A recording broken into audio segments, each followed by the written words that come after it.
नमस्कार, capital TV का खास शो यूपी का दंगल देख रहे हैं आप। मैं हूं आपके साथ पूजा।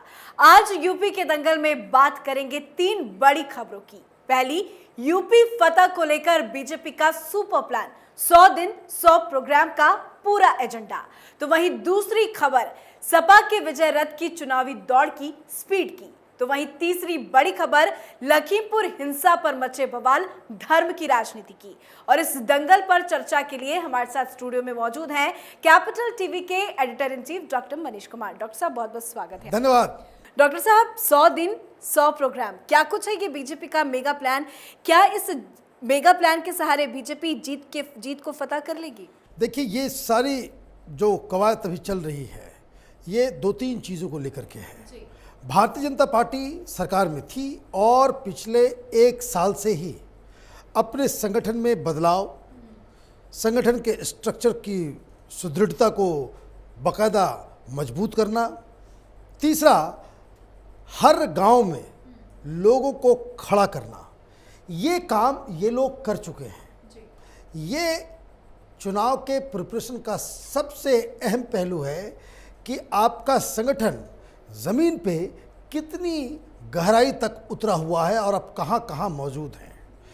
जो मीटिंग हुई, उसमें जो बातचीत हुई, उस पर यही चर्चा हो रही है कि ये जो आपने पूरा जो संगठनात्मक संरचना आपने तैयार किया, उसके सामने आप क्या 100 दिन के अंदर 100 प्रोग्राम कर सकते हैं? ये जो है लिटमस टेस्ट है। एक संगठन पे आधारित पार्टी जिस हिसाब से काम करती है, उसका ये क्लासिकल एग्जाम्पल है। भारतीय जनता पार्टी धीरे धीरे जिस तरीके से यूएसएसआर में कम्युनिस्ट पार्टी ऑपरेट करती थी, जिस तरह से चीन में कम्युनिस्ट पार्टी ऑपरेट करती है, और जिस हिसाब से पहले कभी हिंदुस्तान में पश्चिम बंगाल में कम्युनिस्ट पार्टी का नेटवर्क हुआ करता था, भारतीय जनता पार्टी ने उस तरह का नेटवर्क यूपी में खड़ा करने का इन्होंने प्रयास किया है। खड़ा हुआ है, नहीं हुआ है, चुनाव से पहले ये जो 100 दिन 100 प्रोग्राम, ये वो लिटमस टेस्ट है कि आपकी जो संगठनात्मक संरचना और उसकी जो शक्ति है वो क्या है, उसका असेसमेंट किस तरीके से है, कहाँ कहाँ लोग हैं, और उसमें इन लोगों ने क्या किया। हर गांव में इन्होंने बीजेपी का कार्यालय खोल दिया। पन्ना प्रमुख का एक सिस्टम पहले से अमित शाह का ये देन है कि हर पन्ना प्रमुख वो होता है कि आप जब चुनाव में वोट देने जाते हैं तो हर पेज पे कुछ वोटर्स के नाम होते हैं, तो हर पेज के ऊपर एक एक शख्स को नियुक्त किया जाता है भारतीय जनता पार्टी के द्वारा एज पन्ना प्रमुख, जिसका काम ही होता है कि उस पन्ने के ऊपर जितने वोटर्स हैं उससे ताल्लुकात रखना, उससे बातचीत करना, उसको कन्विंस करना, और जो अपने लोग हैं वो इस बात को इंश्योर करता है कि वो उस दिन घर से बाहर निकल करके वोटिंग के लिए आए।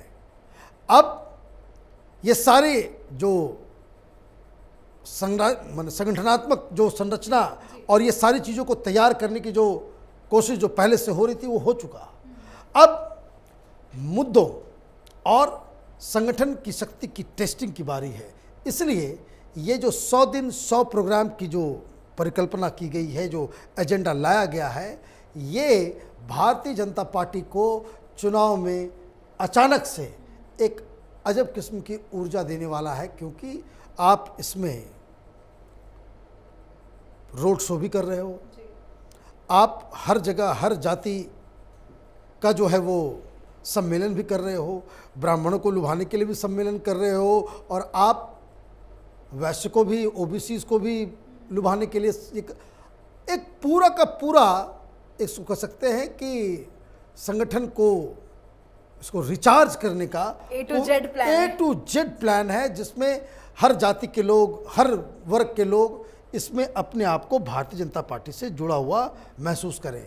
लेकिन पर्पस इसका सिर्फ यही नहीं है। पर्पस इसका ये है कि अब तक जो संगठन के जरिए आप हासिल करना चाह रहे थे, उसका ये लिटमस टेस्ट है। आपको मालूम चल जाएगा कि आपने कितना मजबूत और कितना वाइब्रेंट संगठन जमीन स्तर पे आपने खड़ा कर लिया है, और उसमें अगर कुछ जब 100 दिन बीत जाएंगे, उसमें कहाँ कहाँ त्रुटि है, कहाँ कहाँ क्या प्रॉब्लम है। दरअसल ये बहुत सारी चीज़ों को एक साथ 100 दिनों के अंदर में वो हो जाएगा। एक फीडबैक भी आपको मिल जाएगा, पल्स भी आप जान जाएंगे, जनता का मूड भी आपको मालूम चल जाएगा, अपोजिशन कितनी दूर है। तो ये एक चुनाव से पहले भारतीय जनता पार्टी का, इसको कह सकते हैं, जब 26 जनवरी को परेड होता है तो उसके 2 दिन पहले वो फुल ड्रेस रिहर्सल, तो ये फुल ड्रेस रिहर्सल है चुनाव से पहले के कार्यक्रम। बिल्कुल, बीजेपी वैसे भी चुनाव से पहले अपनी तैयारियों के लिए जानी जाती है। काफ़ी महीने पहले से ही वैसे बीजेपी एक्शन मोड में है, और खास बात ये भी है कि इस पूरे प्रोग्राम्स में बड़े बड़े चेहरों का नाम भी शामिल आ रहा है सर। तो क्या इसका फायदा मिलेगा? बिल्कुल फायदा मिलेगा। इसमें जो मूल मंत्र इसका जो है, मैं बार बार इस बात को, ये उस जमाने से जब हमने इस शो को स्टार्ट किया था तो कई सारे लोग दिल्ली में लिख रहे थे कि योगी को हटाया जा सकता है, मोदी। इस पूरे चुनाव को योगी आदित्यनाथ लीड कर रहे हैं, उनका ही चेहरा इस्तेमाल किया जाएगा, और बाकी जो केंद्रीय स्तर पे जो बड़े लीडर हैं, प्रधानमंत्री मोदी हैं, अमित शाह हैं, नड्डा जी हैं, राजनाथ सिंह हैं, बहुत बड़े बड़े लीडर्स जो हैं, वो इस पूरे प्रकल्प को एक नई ऊर्जा देने के लिए, उसको एक कैटलिस्ट का काम करने के लिए वो सपोर्टिंग रोल में रहेंगे। यही भारतीय जनता पार्टी की स्ट्रेटजी। चलिए, यूपी के दंगल में दूसरी बड़ी खबर पे भी जरा नजर डाल लेते हैं। अखिलेश यादव साइकिल छोड़कर विजय रथ पे सवार हो चुके हैं, घूम रहे हैं यहाँ से वहाँ। फायदा मिलेगा उनको? बिल्कुल, उनको घूमना चाहिए। और मैं आपको बताऊं कि पिछले 2 सप्ताह के अंदर जो ग्राउंड की जो तस्वीर नजर आ रही है, इसमें साफ साफ संकेत मिल रहा है कि 1 महीना पहले जहां समाजवादी पार्टी बिल्कुल इस रेस से बाहर नजर आ रही थी, ऐसा लग रहा था कि समाजवादी पार्टी कहीं कंटेस्ट में ही नहीं है, तो अखिलेश यादव ने ज़रूर इसके ऊपर चिंतन किया।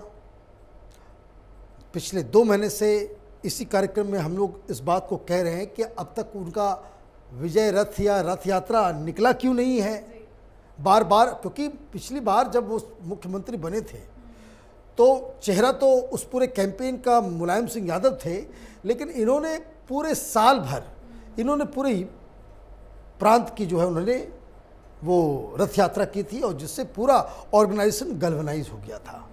रथ यात्रा से फ़ायदा क्या होता है कि जहाँ जहाँ आपका रथ जाएगा वहाँ वहाँ आपके जो है लोग वहाँ पे नज़र आएंगे। अभी हाल में भी कानपुर जोन में वो उनका रथ यात्रा भीड़ नज़र आई, 20-25 हज़ार लोग जो है वो हर जगह वो उनके नज़र आ रहे हैं। ये बात और है कि उसमें टेक्निकल पॉइंट ये भी समझ लीजिए कि 5000 लोग अखिलेश के साथ ऐसे होते हैं, तो वो रथ यात्रा वो गोरखपुर में भी है या अलीगढ़ में है, वो 5000 लोग हमेशा साथ में चलते हैं, वो उनके साथ के लोग हैं, ताकि कहीं पे भी ऐसा ना हो कि फुटेज का। लेकिन he is getting a good response. ज़मीन में उनका जो है अब जो है कनेक्शन जो है वो दिख रहा है। थोड़ा लेट है लेकिन कोई बात नहीं। चुनाव कोई भी किसी भी पार्टी के लिए आसान नहीं होता, मेहनत करना पड़ता है। तो समाजवादी पार्टी ने अब अपना, जैसे भारतीय जनता पार्टी ने अपने संगठन को रिवाइव करने के लिए, उसको टेस्ट करने के लिए 100 दिन 100 प्रोग्राम किया है। अखिलेश यादव का प्लान ये है कि जहाँ जहाँ जिस रास्ते से वो रथ यात्रा को लेकर के जाएंगे, तो वहाँ के कार्यकर्ताओं, वहाँ के संगठन, वहाँ सबको एक ऊर्जा देंगे। लेकिन ये मुझे लगता है कि स्ट्रेटजी पूरी तरीके से सफिशिएंट नहीं है। सफल असफल वो तो चुनाव के रिजल्ट के बाद मालूम आएगा, लेकिन ये सफिशिएंट नहीं है। You are fighting against a well oiled electoral machinery of Bharatiya Janata party, जो ग्राउंड तक जो है आदमी जिसने खड़ा कर दिया है। और उसमें अगर आप सिर्फ रोड शो या रथ यात्रा से ही आप काउंटर करना चाहेंगे, आई थिंक वो थोड़ा सफिशिएंट नहीं है। लेकिन फिर भी इतना ज़रूर कहना पड़ेगा कि पिछले 2 सप्ताह से अखिलेश यादव ग्राउंड में अपनी मौजूदगी वो दर्ज करा रहे हैं। कहाँ तक वो चैलेंज देने में कामयाब होंगे, ये इस रथ यात्रा के कंप्लीट होने के बाद ही पता चलेगा। लेकिन सर, सवाल तो एक ये भी खड़ा होता है कि विजय रथ यात्रा में वो एक सवारी की तरह बैठे रहेंगे या ड्राइवर का भी कमान संभालेंगे? देखिए, वो तो अभी समाजवादी पार्टी के वो ड्राइवर भी वही हैं, गार्ड भी वही हैं, सवारी भी वही हैं। ये जितनी भी पारिवारिक पार्टियां होती हैं उसमें बाहरी लोग अलाउड नहीं होते। जैसे इतना बड़ा क्राइसिस आ गया कांग्रेस पार्टी में, लेकिन कांग्रेस पार्टी गांधी परिवार के अंदर ही घुमड़ घुमड़ करते रहेगी। उसका भविष्य, उसका पैसेंजर, उसका गार्ड, उसका ड्राइवर, उसका इंजन, वो सब प्रियंका वाड्रा, राहुल गांधी और सोनिया गांधी। अब प्रियंका वाड्रा के 2 बच्चे हैं, तो वो जब बड़े हो जाएंगे तो वो भी उसके हिस्सा हो जाएंगे। ये पारिवारिक पार्टियों की दिक्कत है। तो आपने जो सवाल पूछा, भाई रथ भी इनका, इंजन भी इनकी, सवारी भी इनकी, ड्राइवर भी इनका और सवारी भी खुद ही। उसके ऊपर समाजवादी पार्टी में मुलायम सिंह यादव के परिवार, अब तो अखिलेश यादव के अलावा, उसके इमीडिएट परिवार के अलावा किसी और को उस पर सवार होने दिया जाए, ये इम्पॉसिबल है। और ये हिंदुस्तान की डेमोक्रेसी का एक, सो कह सकते हैं कि बचपन में लोग पढ़ते हैं कि भाई समाज में सामाजिक कुप्रथाएं, तो ये राजनीतिक कुप्रथा है हिंदुस्तान में कि पारिवारिक पार्टियां जो हैं वो कई राज्यों में अभी भी उनका वर्चस्व है। तो वही सब कुछ है समाजवादी पार्टी का मतलब अखिलेश यादव। चलिए सर, अब चुनाव नज़दीक है, पर चुनाव से पहले लखीमपुर की घटना राजनीति में काफ़ी चल रही है, विपक्ष को मुद्दा मिल गया है, अब धर्म की राजनीति भी देखने को मिल रही है, क्या कहेंगे? देखिए, धर्म तो उसी दिन से ये था। ये तमाम अपने आप को सेकुलर कहने वाले लोग, जिन लोगों ने भी जाने अनजाने में इस फर्जी किसान आंदोलन, इस ब्लैक मेलर्स, इन दलालों के आंदोलन के साथ जो लोग भी खड़े हुए, उनके आंखों पे टीन का चश्मा लगा हुआ था कि पूरी दुनिया में ये खालिस्तानी, ये हिंदुस्तान का को तबाह और बर्बाद करने वाले, ये पाकिस्तान के दलाल, ये खालिस्तानी, इन लोगों ने तो ये प्रोपेगेंडा कर रखा था कि भाई सिखों के ऊपर अत्याचार हो रहा है। किसान आंदोलन तो हिंदुस्तान में ये लोग कैमोफ्लेज किए हुए थे। पूरी दुनिया में ये जो 26 जनवरी के दिन हुआ, ये कनाडा से लोग क्यों आ रहे हैं, ऑस्ट्रेलिया से कौन भेज रहा है, वहाँ के गुरुद्वारों से एक खालिस्तानी ऑर्गेनाइजेशंस इतने सुपर एक्टिव थे। आप देखिए टूल, ये ग्रेटा थनबर्ग वाला टूल किट वो किसने लगाया, ये खालिस्तानी थे। ये खालिस्तानी कोई सेकुलर काम करते हैं, ये तो धर्म के आधार पर सारा काम करते ही। वो कहते हैं कि भाई सिख हैं हम, हमको अलग देश चाहिए। तो ये इस तरह की चीज़ें तो पहले से हो रही थी। ये तो मूर्ख हैं हमारे देश के वो नेता जिनको ये चीज़ नज़र नहीं आया कि वहाँ क्या हो रहा है। आप 26 जनवरी के ऊपर आप झंडा लगा रहे हो, धार्मिक झंडा लगाने का जगह है वो। अब आप जस्ट इमेजिन कि उस जगह पे लाल किले के प्राचीर के ऊपर किसी मुस्लिम भीड़ ने वहां पे हरे रंग का झंडा लगा दिया होता, इस देश में कोई दंगा रोक पाता? कोई रोक पाता? किसी की ताकत नहीं होती कि इस देश में दंगा होने से रोक दिया जाता। और ये कमजोर नेताओं ने इसे कैमोफ्लेज कर दिया। लोग कहते हैं कि भाई आप किसानों के खिलाफ बहुत बोलते हैं, अरे किसान है, ये तो देशद्रोही है, ये तो शुरू से इनका एजेंडा ये रहा। और ये चुन चुन के उन्होंने लखीमपुर खीरी, भाई वहां ऐसी क्या बात थी कि आप वहां पे भारतीय जनता पार्टी के डिप्टी चीफ मिनिस्टर वहां पहुंचने वाले हैं और वहां पे तुमने आतंकवादियों का टी शर्ट बंटवा दिया। ये भिंडर वाले ये कौन है, उसका टी शर्ट पहन करके आप विरोध करोगे? ये तो हिंदुस्तान की वो सरकार है कि जो इस मसले में बिल्कुल ही ढुल मुल लुच पुच रवैया अपनाए हुए। और यकीन मानिए, मुझे बोलने में जरा सा भी हिचकिचाहट नहीं है। कांग्रेस पार्टी की सरकार होती ने गोली से मार कर उड़ा दी होती। आप इस देश में किसान के नाम पे आप भिंडर वाले की का टी शर्ट पहन करके वहां पर तमाशा करेंगे? कल अब ये समझिए, मैं बार बार इस बात को कहता हूं कि आप पैरेलल भी इसके काउंटर लॉजिक को समझिए। शाहीन बाग में ओसामा बिन लादेन का टी शर्ट पहन करके लोग बैठे हुए होते, क्या होता देश में? और कैसे ये बेशरम लोग हैं जो इन लोगों के साथ खड़े नजर आ रहे हैं। ये प्रियंका वाड्रा, राहुल गांधी ये तमाशा कर रहे हैं। वैसे कहेंगे भाई आतंकवादियों ने हमारी दादी को मार डाला, हमारे परिवार ने सैक्रिफाइस किया। अरे किसके साथ तुम खड़े हो? माने शर्मो हया कुछ है या नहीं है कि सब कुछ जो है आपने गंदे नाली में डाल दिया है। जिस वजह से तुम्हारी दादी की हत्या की गई, असैसिनेशन किया गया, उसका टी शर्ट पहन करके लोग वहां पे लोगों की जान ले रहे हैं, डंडे से पीट पीट के उसको लिंच कर रहे हैं, और तुमको राजनीति नजर आ रही है। तो देश की जनता भी सब कुछ देख रही है। अब खेल क्या हो रहा है, तो तुम चलो डाल डाल, तो हम चले पात पात। आपने कर दिया कि भाई यहां पे सेकुलरिज्म का मसला आपने सिख और हिंदू क्रिएट करने की कोशिश की, तो भारतीय जनता पार्टी भी पीछे क्यों रहे? सब पॉलिटिकल पार्टी तो भाई वो वोट के लिए सारा काम करेगी, उसके अलावा कुछ नहीं करती। तो ये जो समाजवादी पार्टी, ये कांग्रेस पार्टी, ये बीएसपी अभी तक क्या कर रही थी? ब्राह्मण सम्मेलन, है ना। तो ये जो आशीष मिश्रा जेल गया है, इन लोगों ने निकाल दिया है वो ब्राह्मण कार्ड कि देखो ये अखिलेश यादव, ये मायावती, ये राहुल गांधी, ये इन लोगों की वजह से एक बहुत बड़े ब्राह्मण नेता के साथ ये दुर्व्यवहार हो रहा है, उसका बेटा जेल चला गया है। अब करो खेल।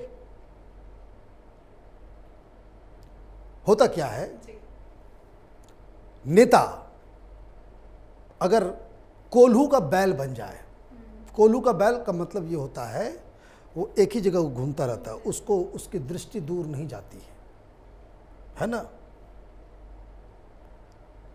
चूंकि वो उसके पास विजन नहीं है, उसके पास समाज को बदलने का कोई प्लान नहीं है, गरीबों के उत्थान के लिए उसके पास कोई विचार नहीं है। आपने कब सुना कि ये यूपी के जो लिलीपुटियन लीडर्स हैं, चाहे वो अखिलेश यादव हो, चाहे वो मायावती हो, राहुल गांधी हो, या प्रियंका वाड्रा हो, पिछले 5 साल में मुझे एक बात बता दीजिए, अपोजिशन लीडर रहते हुए इनके मुंह से आपने कभी कोई ऐसा बयान सुना कि जिससे ये लगता है कि भाई ये आदमी आएगा, गरीबों का उत्थान हो जाएगा?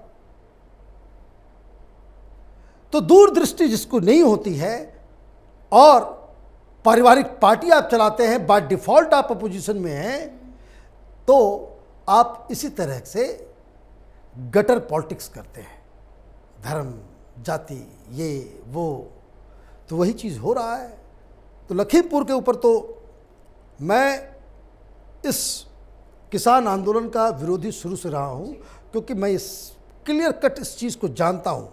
बहुत सारे किसान नेताओं से हमारी पर्सनल जान पहचान है, लेकिन मैं शुरू से इन लोगों को जानता हूँ, इनके चरित्र को जानता हूँ, इनके चाल चलन को जानता हूँ कि ये लोग पैसे के लिए देश को भी बेच देंगे।